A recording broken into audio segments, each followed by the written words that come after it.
দিঘলিয়ায় যুবদল নেতাকে কুপিয়ে হত্যা, অভিযুক্ত ছাত্রদল নেতা।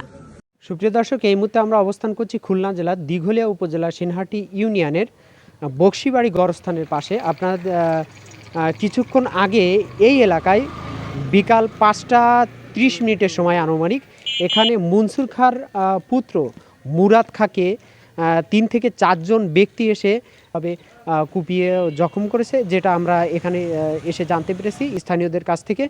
তো দর্শক, আমাদের সাথেই থাকুন, দেখতে থাকুন। খুলনার দিঘলিয়া উপজেলায় ধারালো অস্ত্রের আঘাতে এক যুবদল নেতাকে হত্যা করা হয়েছে। বৃহস্পতিবার ২৭ ফেব্রুয়ারি বিকেল আনুমানিক 5টা ৩৫ দিঘলিয়া থানাধীন সেনাটি ইউনিয়নের বক্সিবাড়ি কবরস্থানের সামনে পাকা সড়কের ওপর এ ঘটনা ঘটে। নিহত ব্যক্তি মোহাম্মদ মুরাদ খাঁ, ৩৭। তিনি সেনাটি ইউনিয়ন যুবদলের সিনিয়র যুগ্ম আহ্বায়ক।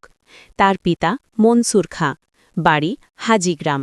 স্থানীয় সূত্রে জানা যায়, দিঘলিয়া থানা ছাত্রদলের সিনিয়র যুগ্ম আহ্বায়ক সাজ্জাদ হোসেন, ৩২, পিতা জাকির হোসেন, সাং, বক্সিবাড়ি, থানা দিঘলিয়া, জেলা খুলনা, তার সঙ্গে থাকা আরও ৪-৫ জন সহযোগীকে নিয়ে ঘটনাস্থলে মুরাদ খাঁর গতিরোধ করেন।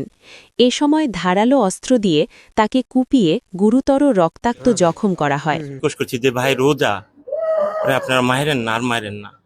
তারপর ওই অনেক পোলাপান্ডে ফোন দিয়ে আনছে, তারপরে এই আমরা অটোতে উঠছি, অটোতে উঠার পরে অটোতে উঠে তারপরে তারা চাকু দিয়ে পার মারছে। এটা বক্সিবাড়ি মাদ্রাসার সামনে। হ্যাঁ,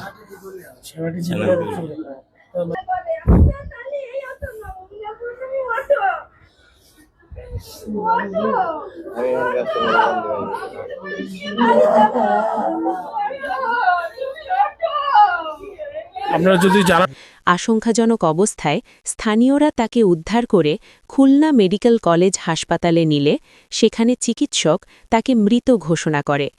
ঘটনার পর এলাকায় উত্তেজনা বিরাজ করছে। আইন শৃঙ্খলা রক্ষাকারী বাহিনী পরিস্থিতি নিয়ন্ত্রণে কাজ করছে বলে জানা গেছে। এই রিপোর্ট লেখা পর্যন্ত এ ঘটনায় মামলা দায়েরের প্রস্তুতি চলছিল।